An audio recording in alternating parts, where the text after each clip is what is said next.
Okay, the recording is on. Everything's set to go.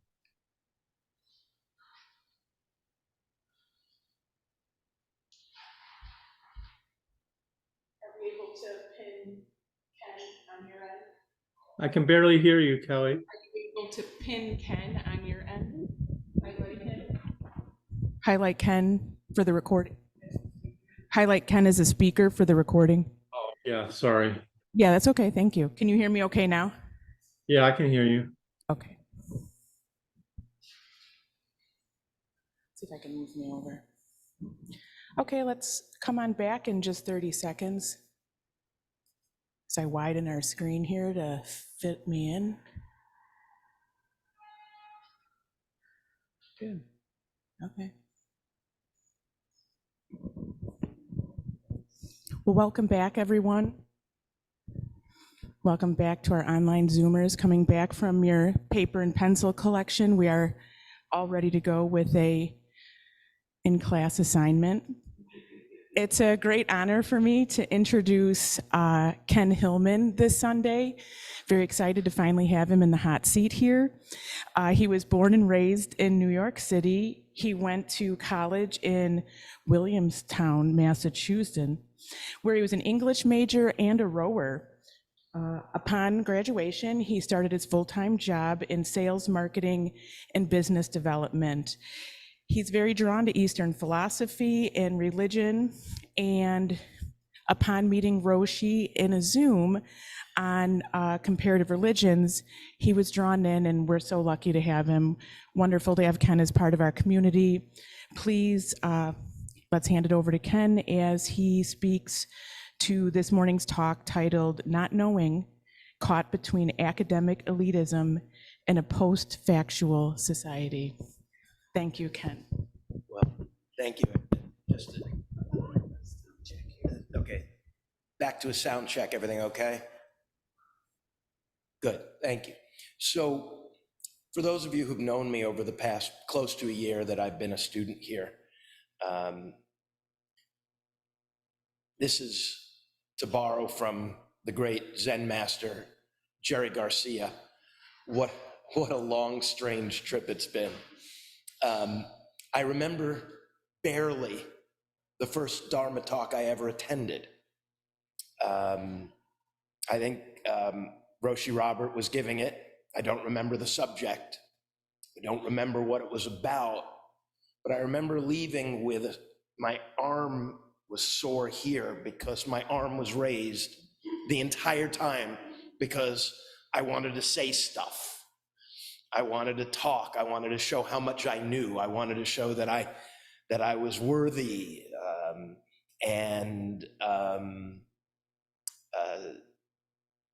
Now I'm here talking about not knowing. And that's kind of an interesting paradox and one that hopefully we can lean into this morning. So the first thing I want to do is obviously the test. You all should have a piece of paper in front of you and a pencil. For those of you in the Zendo, those are brand new Dixon Ticonderoga #2 pencils, the finest. Yes, you can buy them with the point on it. I did not know that, but anyway, so there are 3 questions to this test. The first question is, when was the Battle of Hastings? Number 2,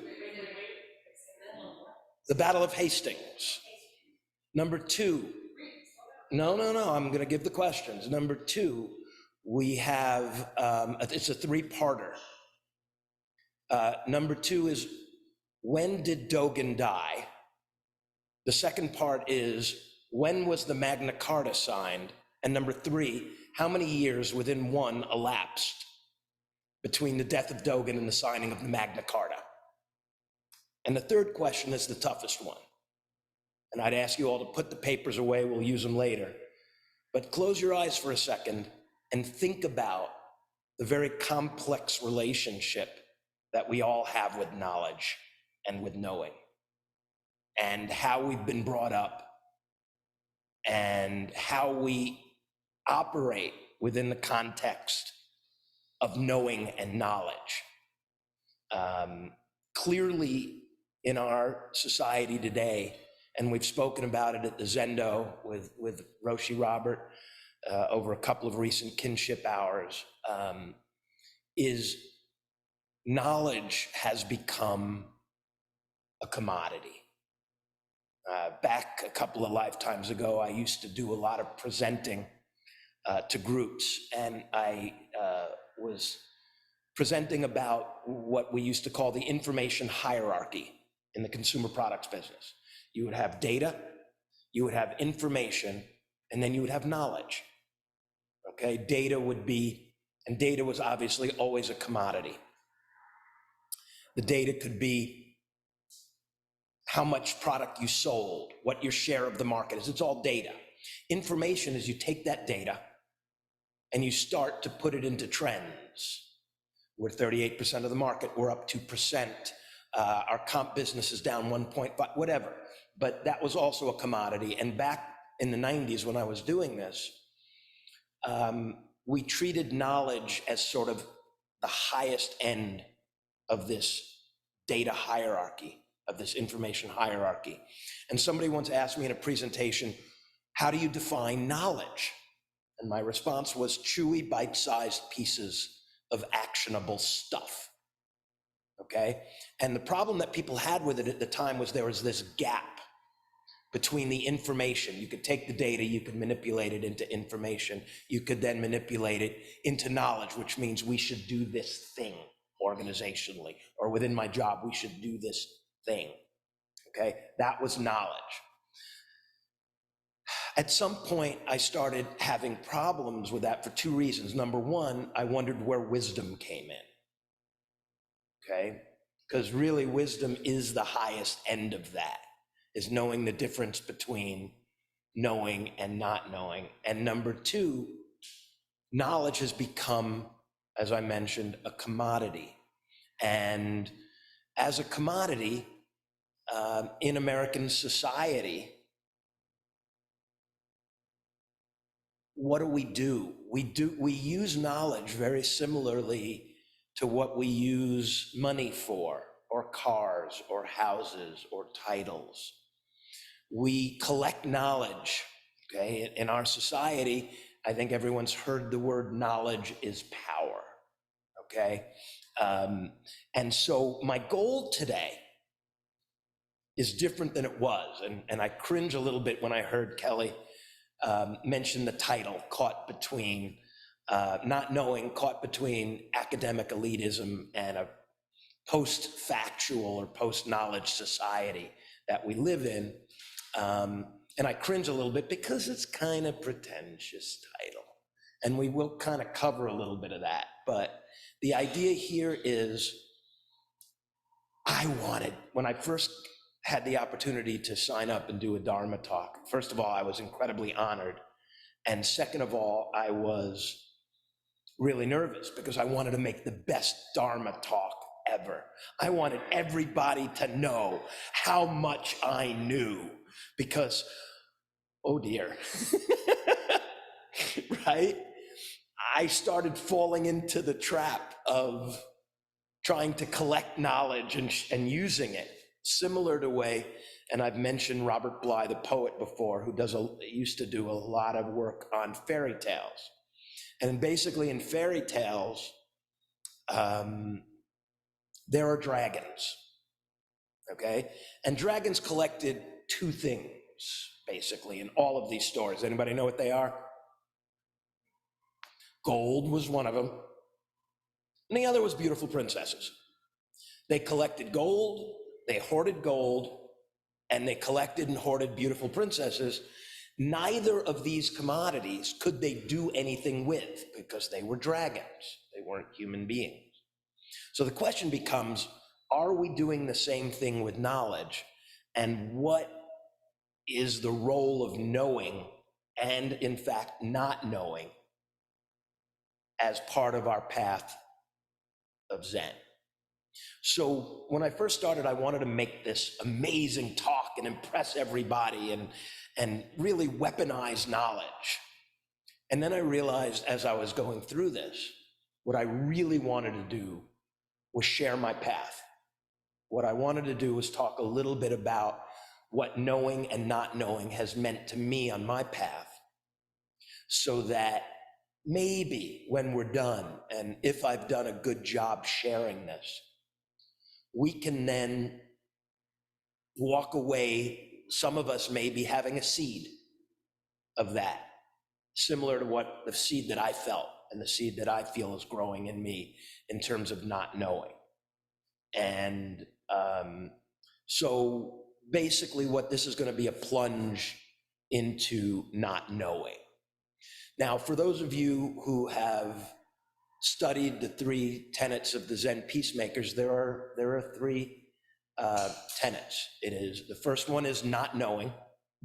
The second one is bearing witness.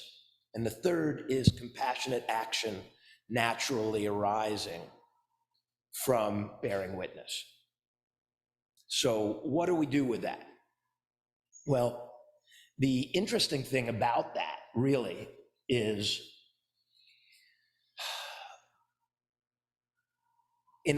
I wanted to then take a look at the context of knowing and not knowing in our society today and overlap that with kind of my path. So knowing and knowledge is it's very difficult to start to define it. And again, and I'll try to use the cleaner version of an old saying, which is, I'm an English major.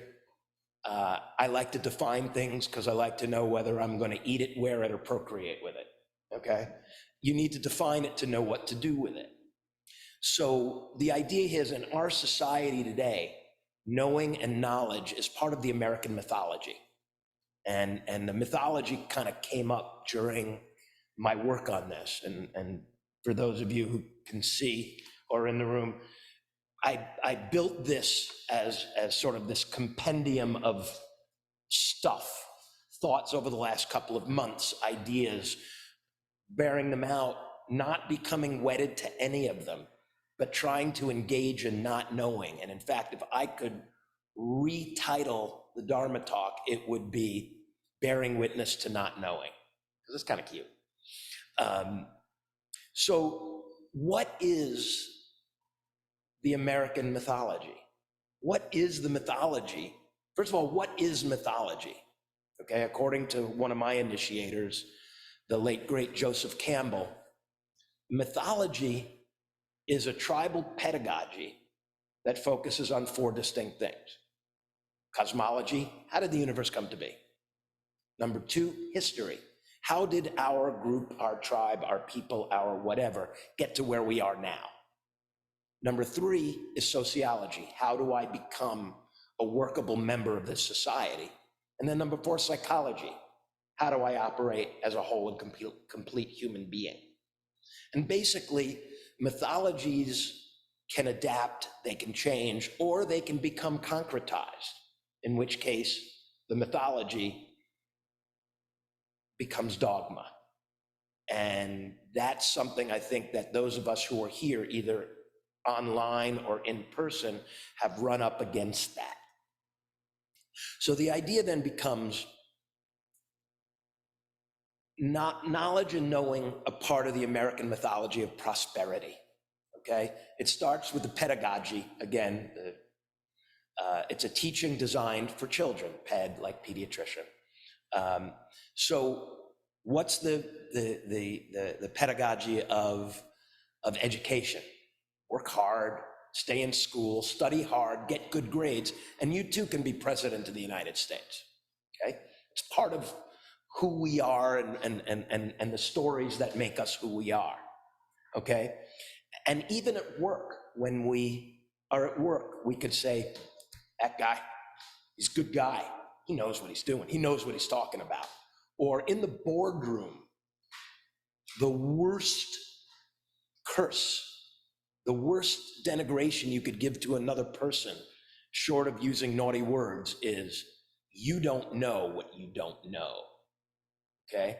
It gives us an idea of the power that we give to knowledge, all right? So we're also that now in a place where in our society today, where we have facts and we have alternative facts, and we have Chat GPT. So truly the commoditization of knowledge is becoming pretty complete. So for me, that's where I found the context of not knowing from society. The other part of it was the context for where I am. And today I am in the middle of, I guess you could call it this incredible bardo, this incredible transition. 2 weeks ago, I was in synagogue celebrating Rosh Hashanah and Yom Kippur, which are the Jewish high holy days. And that was Kelly, not me. So that's, so I was, and one of the things that has brought meaning in my life over the last 8 years is I sing in my synagogue choir during the high holy days. White robes rock, man. I love white robes. They're cool. The rabbi still won't let me release doves, but I'm still working on it, right? So 2 weeks ago, there I was. And in 3 weeks from today, I leave for a Zen Peacemakers Bearing Witness retreat at Auschwitz. So my path is, and anybody from what I've heard who has been to Auschwitz-Birkenau is left moved. In some cases, moved beyond words, moved beyond emotion, moved beyond tears. But for a Jewish person, it also is it's a pretty seminal event. And what I tried to do with this was to start not knowing everything that I've known about what I thought I've known, right? So my Jewishness has always been a part of me, even going back to my earliest education. Growing up in New York City, I went to, technically it wasn't a yeshiva, it was a Hebrew day school. But from 1st grade through 8th grade, I studied Hebrew for 3 hours and English for 3 hours. So I got out of that and then went to the Bronx High School of Science, okay, where I had to take a test. And not only did I get in, I placed into honors classes, which, by the way, was great because when you're in honors classes, they don't collect homework, but they expect that you do it. And in 4 years in all of my honors classes, I never did one night of homework, okay? Because at that time, I was starting to sense the difference between learning and education, okay? Learning is a natural process and it's progressive. When you learn something, you can then understand it and then you want to move on to learn the next thing. And it progresses that way. Education, from a Buddhist perspective, is a construct, okay? I was joking with Jackie, who is a professor of education, about, well, there's got to be a rubric. And I'll never forget the time my kids, when they were in elementary school, told me, Dad, we don't want you to help us with our homework anymore because you stink at it. I'm like, why do I stink at it? We all got bad grades because you didn't follow the rubric. I'm like, okay, then what's a rubric? And then I learned the implementation of rubrics, which is, we don't just want you to answer the question, okay? We want you to answer the question in the manner that we tell you, using the outline. So the construct is getting more and more inflexible, and the learning is becoming more and more separated from the education. And that's what I started to sense. I started to realize I needed my education for the outputs, the ability to get into a good college, and then once I was in a good college, to get a good job, and then to use that to progress in my job and to live the American dream, okay? That was the mythology, the corner office for me. The grandkids playing peacefully at my feet, sort of like a Norman Rockwell painting, which of course, Norman Rockwell in a Saturday Evening Post covers probably has done more damage to the American psyche than any other artist, okay? Putting these unreachable goals out there, okay? These expectations of what life is supposed to be like, and we can't live up to it. And as Roshi has been teaching me, and I think teaches all of us, that's the gap between our expectations, our delusions, and reality. That's the size of the suffering. So how do we work through that? And how did I work through that? Going from learning Hebrew 3 hours a day and the mythology of Judaism, which is very, very different than the mythology of Zen. For those of you who are Christians, you understand the Old Testament. We kind of cut off at the end of the Old Testament. You all go do what you do after that, which is cool, right? But the idea is there was still this mythology. And the mythology of my religion is there is this all-creator God, okay? Joseph Campbell describes him as the thunderbolt God of the Semites, a warring goat herder people who captured all the people around them.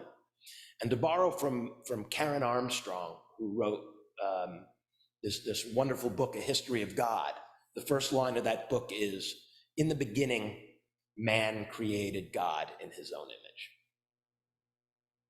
which has always struck me, okay? Because that's the beginning of the mythology of the religion.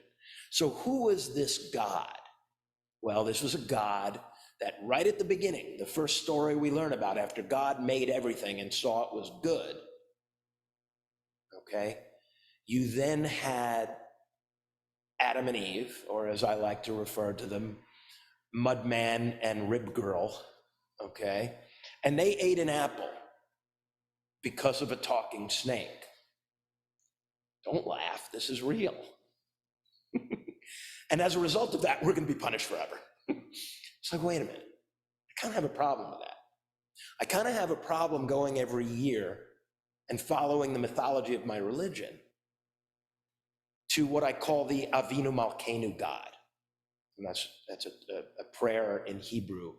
Avinu meaning our Father, Malkeinu meaning our King. Our Father, our King, we have sinned before you. Our Father, our King, please forgive us. What did I do wrong? I'm sure there's lots of things I did wrong, but I need to fix that. And that's where some of my break started occurring, okay? So we're just gonna see how well I'm doing versus last night at 12:30 when I was finishing this up. So now we're gonna, move away from that, but that's the position that I was in. And now I wanna look for a second to the first precept, not knowing. The first tenet.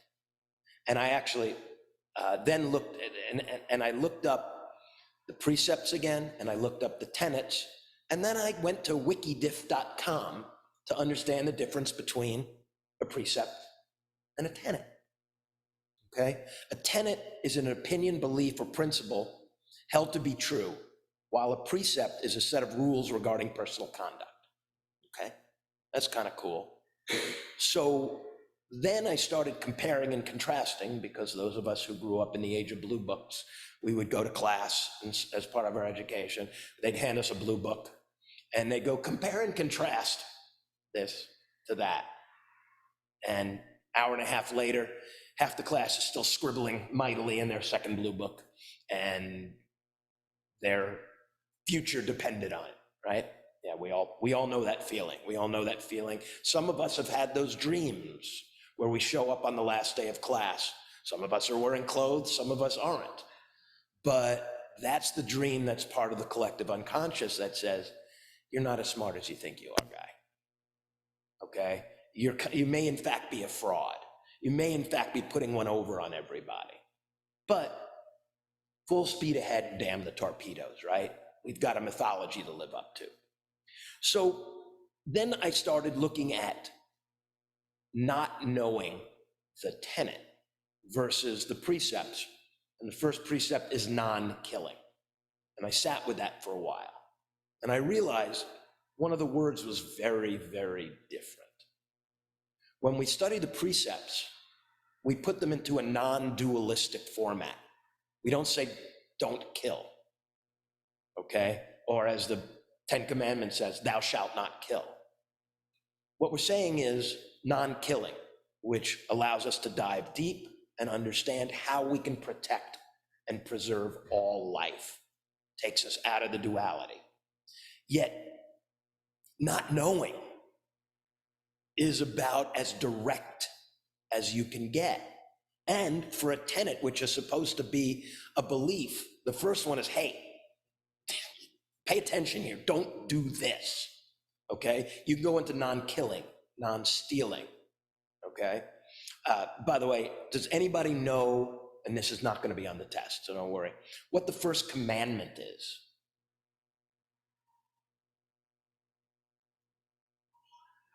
That would be incorrect. By the way, they said, thou shalt not kill. Honor thy mother and father, incorrect. Yes. I am the Lord your God, you shall worship no other gods before me. And it started bugging me. Okay, if I'm an all-powerful God, okay, and I'm creating a set of 10 things that the entire, Hammurabi's law and civilization is basically based upon this. And the first one is, I'm the real God. It almost sounds like I'm Slim Shady, I'm the Slim Shady, all the other Slim Shadys are just imitators, right? I don't want my God talking to me like that. I know who you are, or who you're not, or I think I know, but I don't like this idea of eternal damnation. And then also, having read the Old Testament several times in Hebrew, I really don't like the fact that he's going to give my people, my chosen people, which is ironic in and of itself, given the history of the Jews.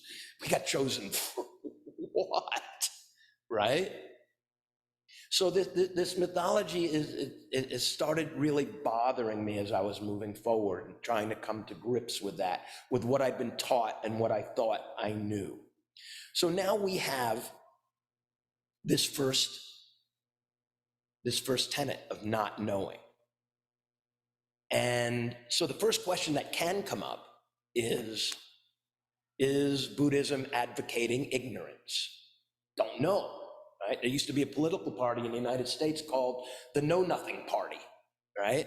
So not knowing had its time politically, but the idea here is, what are we actually trying to do? And as I dug deeper into not knowing, I realized I need a sip of tea because I'm talking all that. I realized that probably the process here is to have to separate the knowledge from the knowing, the act from the thing, okay? So what do we talk about in terms of knowing? What's a good way to do this? Well, sometimes when you want to use a great example, you want to use an extreme. So let's use a very topical subject, vaccinations. Okay? There are facts about vaccination. There's science behind vaccination. And there's an entire group of people who believe in those facts and in that knowledge. And they know it. They know it. But on the other hand, you have this entire other group of people who are using alternate facts and alternate sites to back up their facts. And so they know as well. So what do you do when both sides know? I know my side is right, okay? Use some other examples. Women's reproductive rights and the right to abortion. There's a lot of knowing going on. The Middle East, probably no better place to dive into each side And there are multiple sides. There's the Israelis and the Palestinians. There's the Jews and the Muslims. There's the Sunnis versus the Shiites within the Muslim community and within Islam. And each side is willing to kill the other because they are so sure of what they know. So now let's kind of take a step back, okay? And let's think about, I asked you all to kind of think about the relationship in question 3. And by the way, the Battle of Hastings was 1066. So good on any of you who got it right. Not that it matters. But the idea here is, think about for a second what your mindset is when you are sure of something, when you are laser focused on something.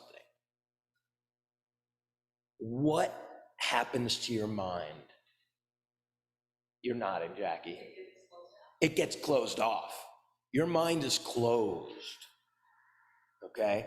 And when you don't know, your mind opens. And for those of us who've been studying the precepts, Nancy Mujo Baker wrote Opening to Oneness. We also read another book, Opening to Darkness, okay? But one of the things that I've been learning is not knowing is opening to openness,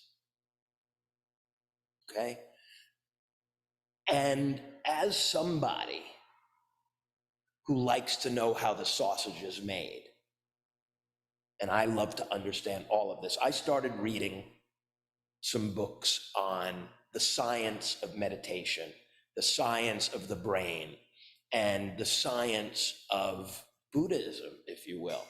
And the first book I read was from the library here, Zen Mind Horizons by James Austin. He was a student of Roshi Aitken in Hawaii, and he's a neurologist and a neurology professor. And he started talking about how our brain operates and what happens when we meditate. And one of the things that has drawn me to Zen is that if I were a time traveler and I took everything I knew or should know about particle wave theory, Carl Jung and the collective unconscious, cognitive therapy, mindfulness-based meditation and healing, okay? And I wanted to go back in time and implement it, I would literally invent Buddhism. That every new scientific discovery sort of unearths another truth in Zen that somehow they got right 2,500 years ago, okay? And to me, that is a kind of magic. So again, the idea, when I read the book Zen Brain Horizons, I found another book that he mentioned by a gentleman by the name of Mathieu Ricard. Mathieu Ricard got his PhD in microbiology at the Pasteur Institute. He then gave it up, moved to Tibet, learned Tibetan, has become a monk, and became not only one of the Dalai Lama's translators, but was part of the first group of master meditators who flew into the University of Wisconsin at Madison to do fMRI testing, okay? Which then empirically showed the effect of meditation of someone who did over 10,000 hours of meditation, both Easterners and Westerners. And Mathieu Ricard, being French, was part of the Western group of master meditators. And once you reach that level of 10,000 hours, whether it be the gamma waves in your prefrontal cortex, or the first time one of the meditators started meditating in this fMRI machine at the medical center, they had to stop and recalibrate because they'd never seen readings like this. They thought there was a machine malfunction. So there's something there. So the question then becomes, we've used the example of our minds closing off. How do we, and we use it using examples of vaccinations, women's reproductive rights, the Middle East, right? Real diehard subjects. But now the next step is, what about us? So I'm going to ask you for the next minute to take out that piece of paper and pen and make a box out of 9 dots. 3, 3, 3. And for the next couple of minutes, what I'd like you all to do is try to connect all the dots with 4 lines without your pencil or pen or blood from your arm. For those of you keeping score at home, doesn't really matter what you're using. How do you connect all the dots with 4 lines?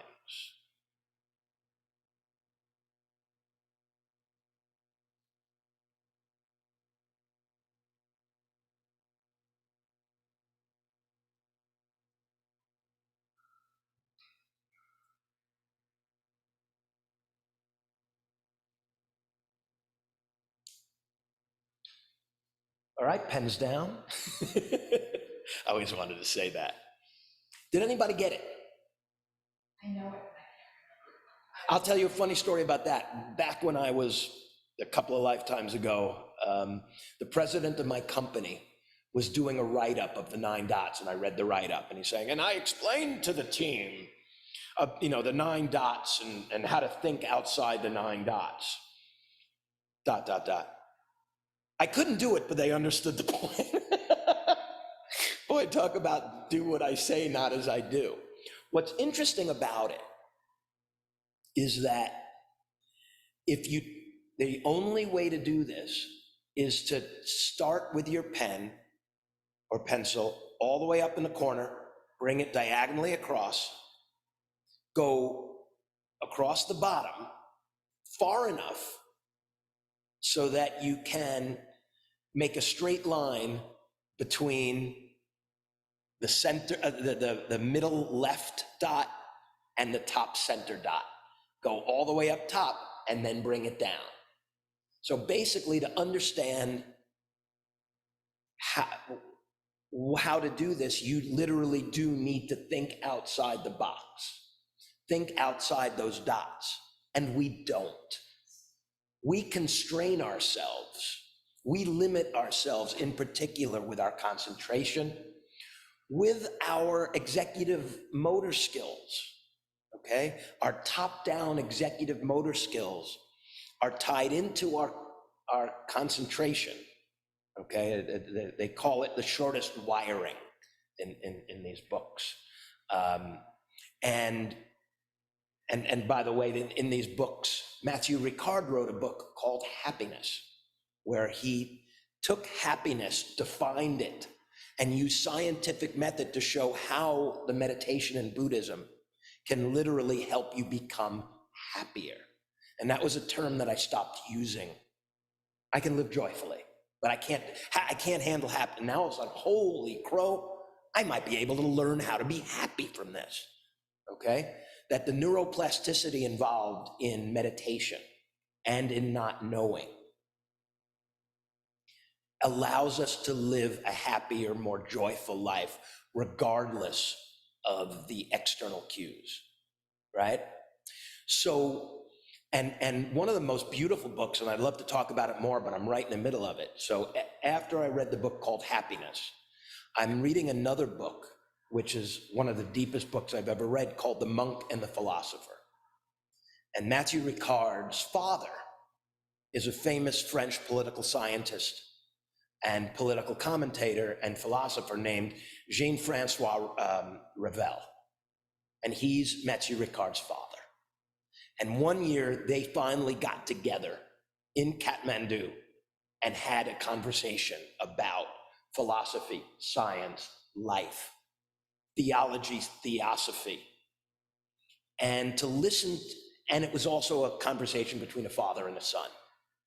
And it's one of the most brilliant things I've ever read, as each know, yet each are willing to open up to the other and start to agree, even when the language that they were using. Jean-Francois Revel talked about how Mathieu Ricard abandoned his career, could have made great discoveries, gave that up. Okay, there's a very specific set of guidelines that he was talking about that was based upon his perception. And his son responded using a completely different set of language, the language of happiness, contentment, joyfulness, that the meaning of Mathieu Ricard's life didn't have to do with spending 20 years figuring out one small piece of a puzzle that he'll never see the totality of it. He could see the totality of it in his Buddhist practice and answering questions like, is Buddhism a philosophy or a religion? So far, the answer is yes, it's a philosophy or a religion. And does it matter? Not really. So those were the things that I've been kind of living through and going through. And I want to finish in these last couple of minutes talking about my inflection point. There was an inflection point for me that I didn't realize at the time. For those of you who've been in councils with me in the past, the inflection point is also my rock bottom.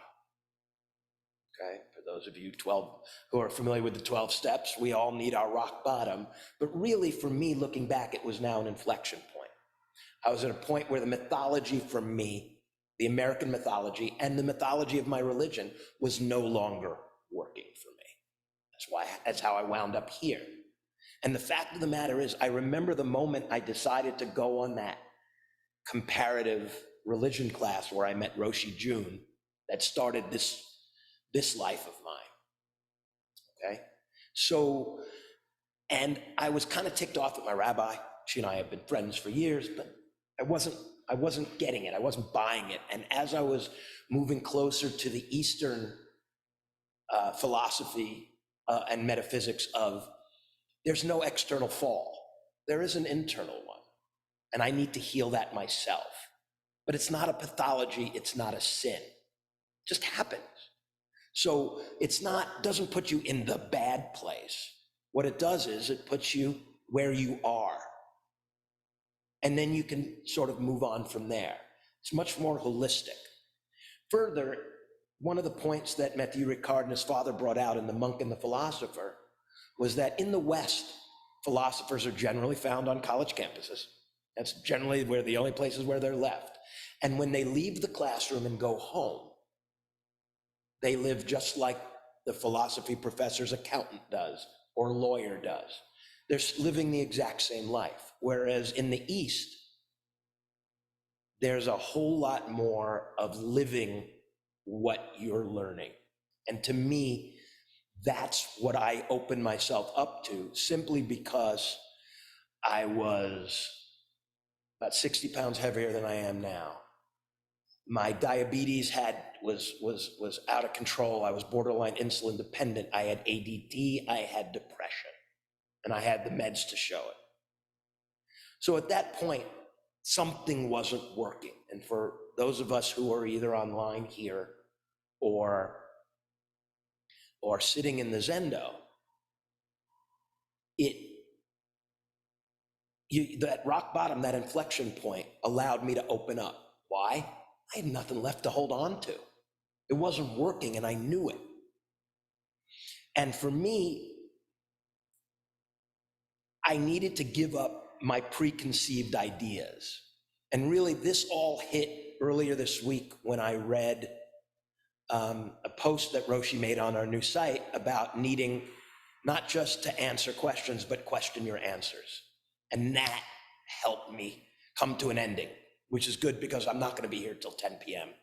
As Roshi intimated. I'd like to be gone well before that. So what I found was I was having this problem with,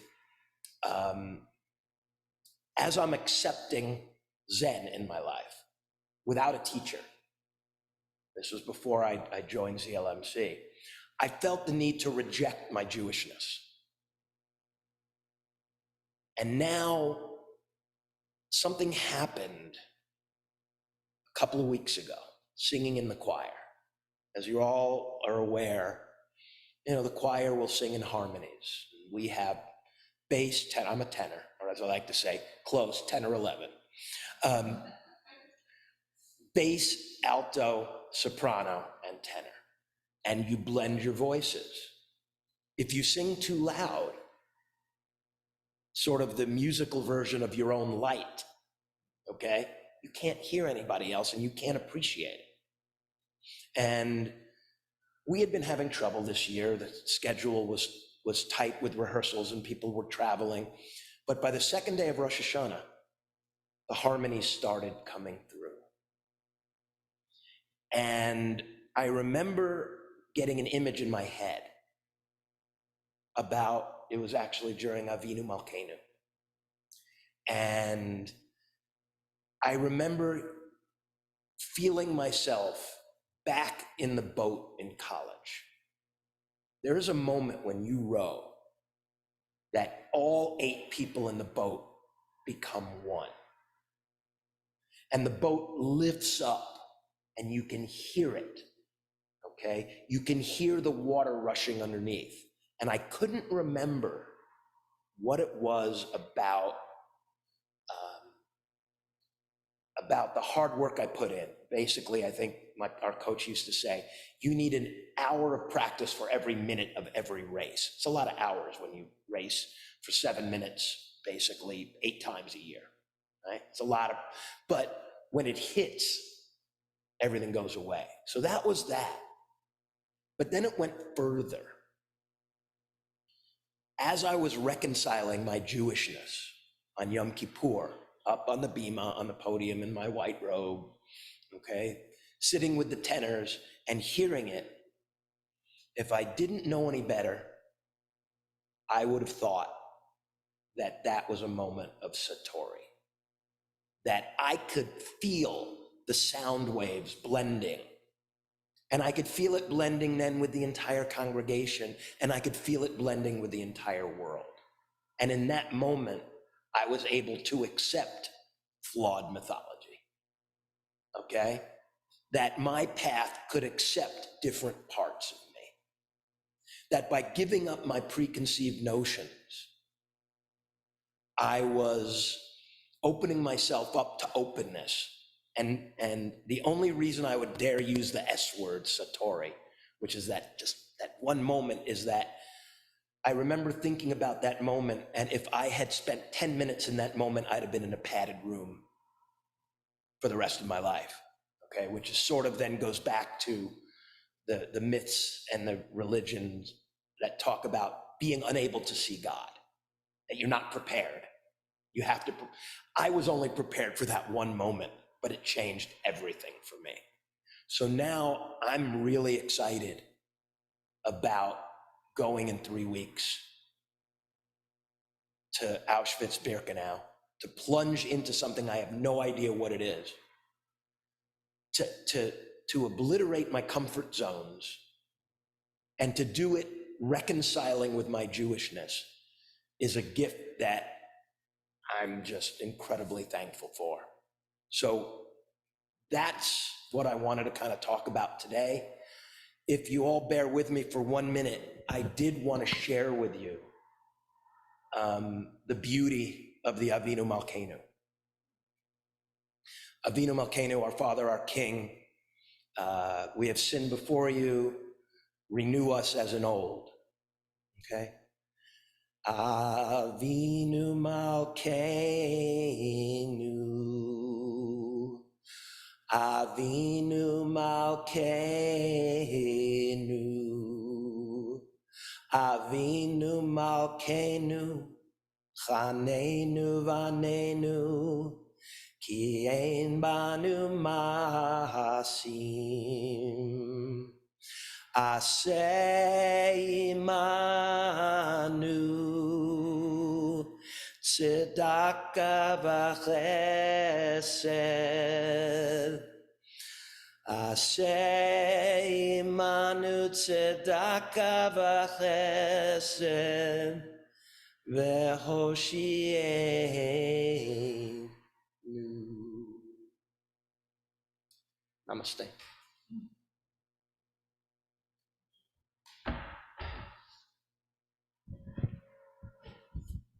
We can open it up now to any questions or comments online or in the room. I'll try to move the camera as I can.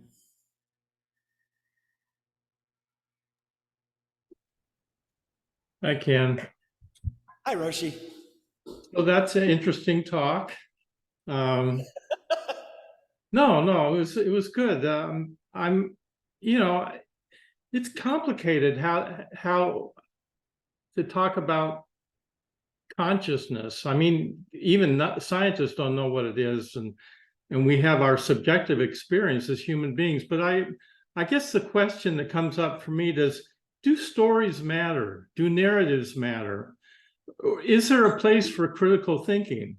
So, for instance, if we were looking at history, which you talked about briefly, and we Americans tell ourselves one version of history, which is based on manifest destiny and exceptionalism and the American dream, that's one story. But there's a whole nother, we could tell many stories, different versions of history, right? We could say America is based on Holocaust and slavery. It's based on basically stealing lands from people and stealing people. That's another story. Doesn't it matter what stories we tell ourselves in order to create a map of the world that we're in, to try to locate ourselves here and have some kind of context? So I'm just kind of curious. I don't have an answer for this, but it seems to me, aren't stories important that we tell ourselves to orient ourselves? But then isn't that a way of trying to know something? That's my question. And I absolutely know that I don't know the answer. But I believe that in particularly the example that Joseph Campbell gives on historiography, okay? You have all of these gods being worshiped by all of these different peoples, maybe even in an adjoining or in the same place. It's a sad state of affairs in our history that the winners get to write the history. So when the thunderbolt gods of the warring Semites take over a more peaceful moon-based narrative or mythology, okay, it gets integrated in and subjugated. So that subjugation, I think, is built in. But what's interesting about that is mythology. Another word for mythology is metaphor, okay? And the metaphor carries us over. Meta being over, for being to carry, which really is the same description as paramita, Roshi, correct? That which carries us over, that which helps us get to the other side. Well, now you're talking about metaphysics. Well, it's all, but that's the underlying roots of our stories. Absolutely. Well, are there good metaphysics or bad metaphysics? Or there's just metaphysics and we do that ourselves. I don't know. Okay. But yeah, that's maybe that'll be the next Dharma Talk in about 8 years, I think. No, but I don't know, but that's what yeah. So I think I like what you're saying about opening to openness, and we are in a world where we're very divided. The vaccination is a good case in point. There are people on both sides of that, and both sides seem to be pretty certain of their point of view. And it's interesting if you're, whatever side you're on, if you try to look at the other side with some curiosity and try to think about what is their worldview that's causing them to have that perspective that vaccinations are dangerous or vaccinations are important. Maybe one worldview is based on individualism and another is based on a more sense of a collective welfare. But So I kind of get that not knowing is about not having a fixed point of view or not getting stuck with one point of view, but I'm not sure it means that we shouldn't have, we still need stories, we still need narratives, we still need critical thinking, I think. I mean, when you say one culture takes over another and they write the history, well, they write the history because they have the power. That's actually critical thinking. How do people maintain power in a culture?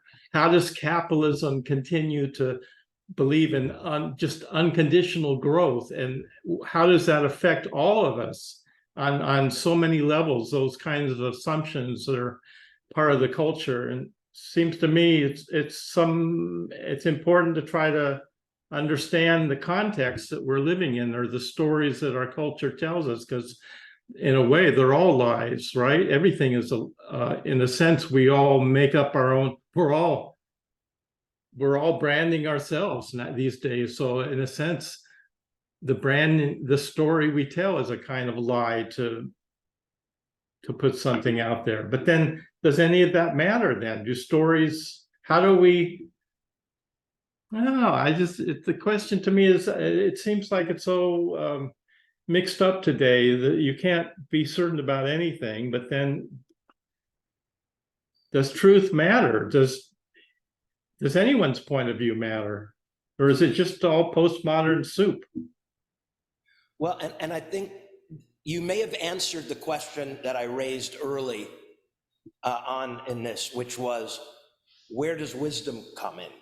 And I think what you're talking about is that post-knowledge wisdom of how do you integrate it? How do you accept it even if you don't believe in it? That's what happened with my Jewish heritage. I could once again reconcile it, even though I don't believe, you either believe in the Avinu Malkeinu, our Father, our King God, or you don't. And I believe in the universe and the Tao and the Li, okay? So, but you can still reconcile it, and that's the path I think I'm gonna be following. I can't answer it for anybody else. I think that's interesting, Ken, because you're what I heard you saying was the metaphysics of the Jewish religion you don't necessarily accept, about God the Father and all of that. But when you sang in the choir, it was like a satori for you. That's like beautiful. Something there was, that I like. I can't explain it any other way going, dude, it was cool. It really was. So, but thank you.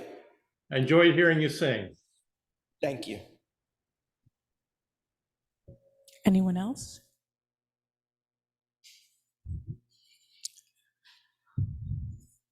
I think we are right about at time. For those of you who would like to stay, we do have refreshments and great conversation to continue in the community room. For those of you online, thank you for joining us today. I am somewhere over here. Enjoy your Sunday. I was going to say, we can have intelligent conversation, or you can talk to me. There I am. Bye, everybody. Enjoy your Sunday.